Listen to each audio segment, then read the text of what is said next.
Hey G fans, GoGFan93 here, and welcome to another Kaiju discussion.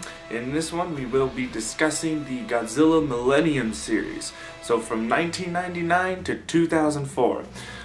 So this series, I really actually don't have a lot to complain about this series, actually. When I look back on the series, I feel like it was really well done. I mean, all the movies I can pretty much rewatch again and again, but a little bit of backstory on it. So pretty much, 1995 rolled around, Godzilla vs. Destroyer came out, and that was supposed to be it. Toho was like, we're done making Godzilla films, we're done. And then we decided to come around and make Godzilla 1998, and well, it didn't do well, so everyone's like, oh god, and now Toho's like, well great, now we have to make a new movie to to show everybody that that's not Godzilla, this is Godzilla. So then we got Godzilla 2000, which originally came out in 1999. When I was little, I was like really confused when I found out that this movie was 1999 and that Godzilla vs. Megaguirus, because I thought for the longest time that Godzilla vs. Megaguirus was 2001, and then GMK 2002, and then like Final Wars was 2005. But in a way, I wasn't wrong, because those are the years that the English versions came out. But the original versions, Godzilla 2000 was 1999, and in Godzilla 2000, I remember actually seeing this movie in theaters. Like, I vividly remember watching this movie. I remember, because I did go to see Godzilla 1998 when it came out in theaters, but I don't remember much of it. But man, do I remember seeing the trailer for the American cut of Godzilla 2000. I freaked out. I mean, let's see, that was 1999, so I mean, I wasn't even in first grade when Godzilla 2000 came around, but I still remember it, and I was super excited to see it. And I went to go see it, and it was awesome, and I was like, oh yeah, this is what Godzilla is.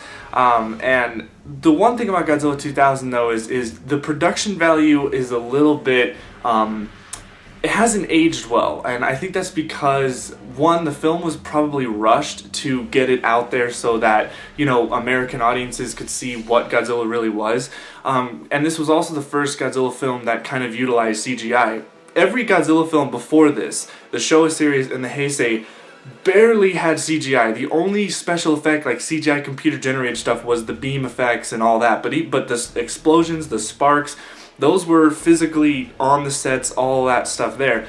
In this one, they started to utilize, when they showed jets, they started to have those as 3D models. There's some camera angles where the helicopters are flying down, and those are, you can really tell that those are CGI.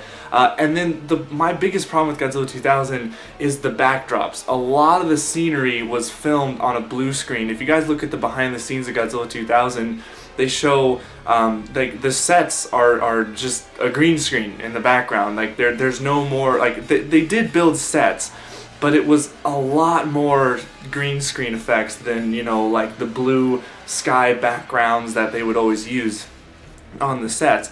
But this one, you could really tell, because there are some shots, like I remember one shot in Godzilla 2000 where the camera's moving backwards and Godzilla's walking towards the camera, and then you can see Godzilla's not really moving. It's like this weird look between Godzilla being actually there, and then there's like this CGI area around him that's just not moving correctly, and it just looks weird. It does not look natural at all.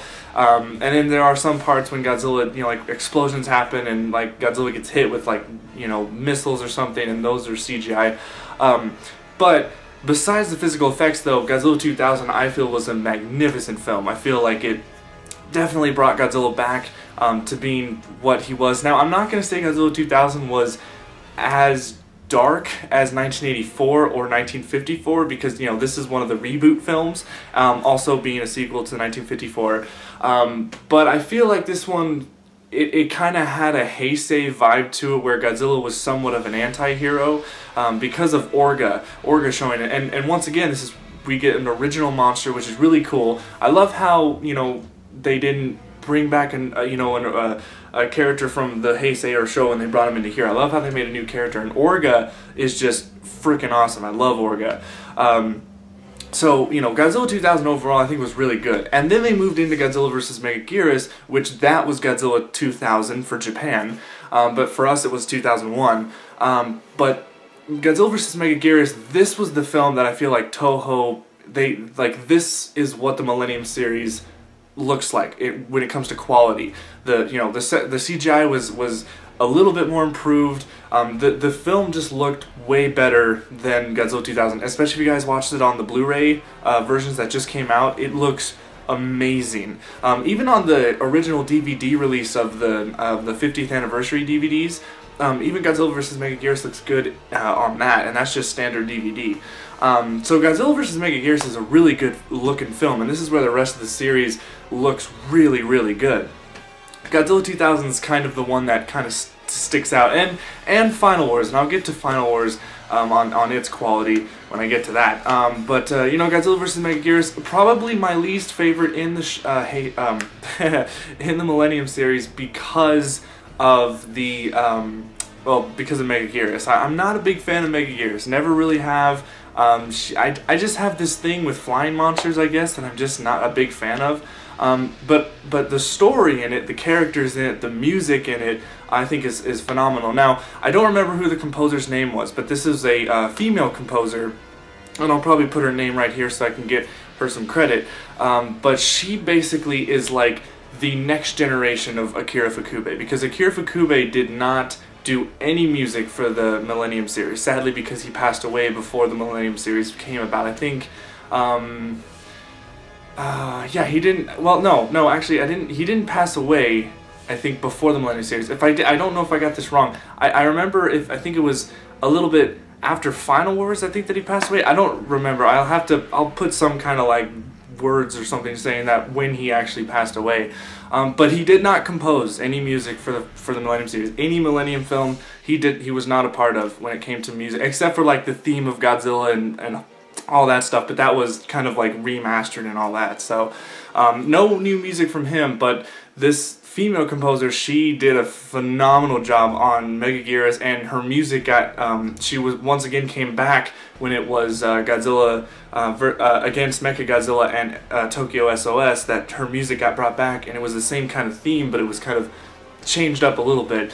And then GMK came around, and oh my god, I mean, GMK, now the music for GMK was more techno-ish. It was a little bit more electronic than traditional orchestra kind of music, which is, I mean, I still loved it. I still think it sounded awesome. And GMK just in general was, I mean, that film is the best film in the Millennium series. I know a lot of people might say, oh, it's overrated. Well, there's a reason why it's overrated, guys.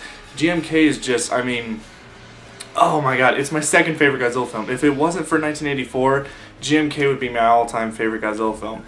Also, something that I have to say with the Millennium series is that every film, pretty much, in this series is a reboot from the first film. So once again, we have this thing where, Godzilla 2000 came out, let's say, and, it was a sequel to 1954. Everything in the middle, the Showa and the Heisei, never happened. So every film that the Millennium, and this is what was so weird about the Millennium series, it was the most disjointed series, because every film was a new thing, and fans have tried to speculate that they've tried to connect them. I've tried to figure out ways that the Millennium series can be connected. Like, I've always said to myself that I feel like Godzilla 2000, Megaguirus against Mechagodzilla, and Tokyo SOS, those can be connected because Godzilla looks similar in all those ones, and I just feel like those can all work together. But it's GMK and Final Wars that are the ones that stick out, that I don't feel can fit with the rest of those movies. But anyways, so that's just a little side note for those people who don't know. So every movie that comes out, it's another reboot. So it's like, oh my gosh, I don't know why they decided to do that. Which, I mean, I guess it's all right because every Godzilla film has its own contained story, but then you don't get connected to any of the characters because they keep on, they're gone. There's no reoccurring cast like it was in the Heisei series, or even sometimes in the Showa series. But one thing though, when it came to Godzilla against Mechagodzilla and Tokyo SOS, those were the only two films that were together right after another. Like, Tokyo SOS was a direct sequel to Godzilla against Mechagodzilla, and I love the story arc between these two films. I feel like these two are the most finest Godzilla films ever made because the monster action is really great, the human character story is amazing, the music is awesome, the special effects are the best in the series. Although the one thing that I don't like about Tokyo SOS is that the final battle in Tokyo SOS was a little bit more boring compared to Godzilla against Mechagodzilla's battle. And the reason I say that is because the thing I love about Godzilla against Mechagodzilla is that this is the first time and I think I've mentioned this before, but this is the first time we've ever got to see Godzilla and Mechagodzilla fight just them. Every other Godzilla vs. Mechagodzilla movie, there's always been some other monster. King Caesar interrupting their battle, Titanosaurus joining up with Mechagodzilla, and then in Mechagodzilla 2, we have Rodan coming in. So this is the first film that actually was just Godzilla with Mechagodzilla, and it was perfect because they were able to focus on those two characters. Also, Mechagodzilla's name in the Millennium series, Mechagodzilla 3, is dubbed Kiryu in the movie, and I like the name Kiryu. I think it stands for Mechanical Dragon. I just think it's a cool name, Kiryu. I mean, it really defines the character. I think that's why Kiryu just has much of a different character than the other Mechagodzillas because of just what it is. Also, the fact that he's the original bones of the original Godzilla. Basically what they did is that they took the bones from the original Godzilla and they took it and made it into Mechagodzilla.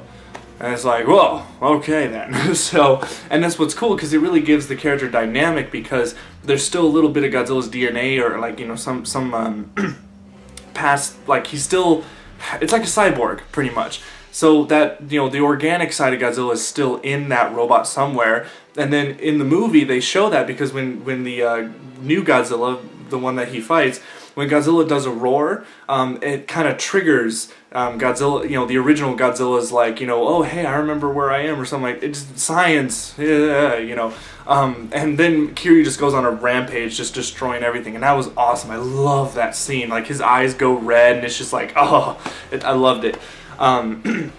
So yeah, we have all that, and then Tokyo SOS comes out, and and then of course Mothra has to butt into Tokyo SOS, and I'm like, come on, because I feel like Tokyo SOS would have been such a better film if Mothra was not in it. I'm sorry, Mothra fans, but that's just me. I feel like Mothra just needs to stop butting into all of Godzilla's movies. It's ridiculous, So yeah, because there was a whole story thing about Mothra saying like, oh, you can't disturb the bones of the dead, and I get the message behind the movie is good. It is a good message, but Mothra, why? Just go away.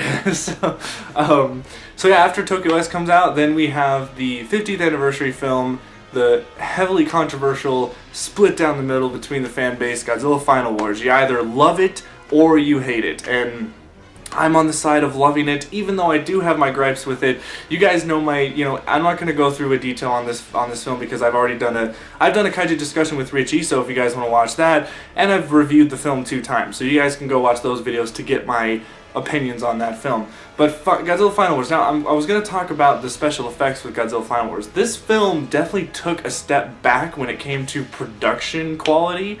I mean, you had Tokyo SOS, which was the finest looking Godzilla film, and then you go to Final Wars, and it's like, the film looks like it was made in the 90s. Like, I don't know what happened to their budget or anything like that. Even though that they said that this was the most expensive Godzilla movie, I don't know what happened, because, they took all the monsters from the show series, they put them all in one movie, but it was kind of supposed to be a remake of Destroy All Monsters, which I can kind of see that.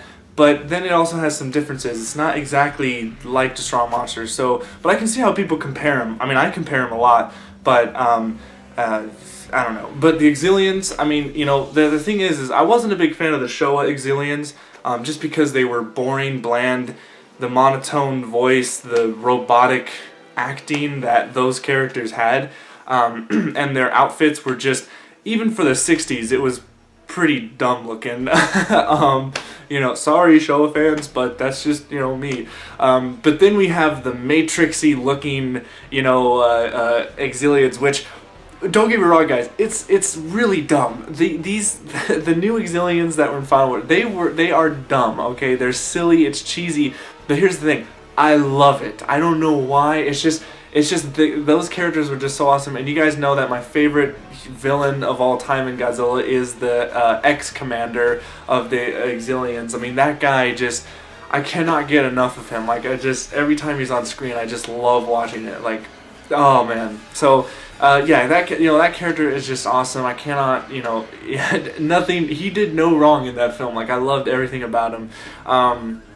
So yeah, but I mean, overall, the Millennium series, there's not a lot I don't like about it. I feel like it's a good mixture of the Showa and Heisei, because you had the Showa, which had, crazy storylines, all these different ways to kill Godzilla, there were these different scenarios and all that stuff, but it wasn't really grounded. But then you had the Heisei series, which was completely opposite. Very grounded, very serious tone. There weren't a lot of crazy storylines, except for like maybe King Ghidorah with the whole time travel thing. But then you had the Millennium series, which I feel just took both of the best of the both of the Showa and Heisei and mixed it into one, because you had crazy storylines with cool ways to kill Godzilla, like the absolute zero cannon from Mechagodzilla that freezes stuff, or the black hole thing that was made from in Megaguirus. But then you had the grounded, serious tone from the Heisei movies with the character storylines, the character relations with Godzilla and stuff like that, and Godzilla not being a hero. In the Millennium series, Godzilla's he's definitely an anti-hero in pretty much every one of them.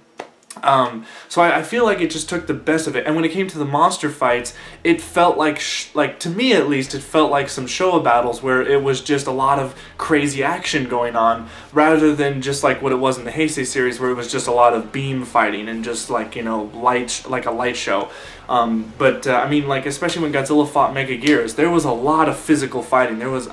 Even though I'm not a big fan of Megaguirus, that final battle I really liked, because there was a lot of physical fighting going on there, and the Millennium series brought some new WTF moments to the Godzilla series. Like in the Showa series, you had Godzilla doing the drop kick, you had him do the fly, where he flew by his breath, and the Hedorah, and then you had like him, just Godzilla being funny. Well, in the Millennium series, you had Godzilla do a complete body slam on Megaguirus, which just looks funny.